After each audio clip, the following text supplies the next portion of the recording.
జయమ్మ ఒక committed leader బికునూర్ village నుంచి. ఆమె మిషన్ విజన్ ఏమున్నది అని అంటే ప్రైమరీ ఎడ్యుకేషన్ స్టాండర్డ్స్ ఇంప్రూవ్ కావాలా. ఎంత పెద్ద ఆలోచన, ఎంత పెద్ద గుండె అది. ఖచ్చితంగా ఆ గుండె నాయకత్వం అసుంటోళ్ళు కావాలన్నా వద్దా? ప్రైమరీ ఎడ్యుకేషన్ స్టాండర్డ్స్ మీద మాట్లాడుతుండ్రు. ఎందుకు అని అంటే నువ్వు ఏదైనా ట్రాన్స్ఫార్మ్ కావాలన్నా, రూరల్ లైఫ్స్ బాగుపడాలన్నా, ఊర్లు బాగుపడాలన్నా, సమాజం బాగుపడాలన్నా నీ ప్రైమరీ ఎడ్యుకేషన్ గట్టిగా ఉండాలా అని ఆమె విజన్ గుణాత్మకమా కాదా? మీ కమెంట్ రూపంలో చెప్పుర్రి ఫ్రెండ్స్. ఇలా బికునూర్ విలేజ్లా తెలంగాణలో ఇది ఒక మోడల్ సబ్జెక్టా కాదా?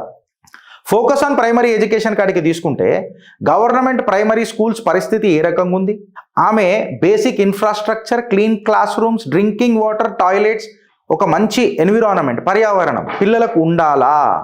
అప్పుడు ఈక్వల్ యాక్సెస్ దొరుకుతుంది పోరలకు అననే ముచ్చట మనందరిని ఆకర్షితులను చేస్తుంది. జయమ్మ గారి లీడర్షిప్లల్లో ఆమె ఒక ఇన్స్పిరేషనల్ మహిళగా బికునూర్ విలేజ్లో ఆమెని చూస్తున్నారు ప్రజలు.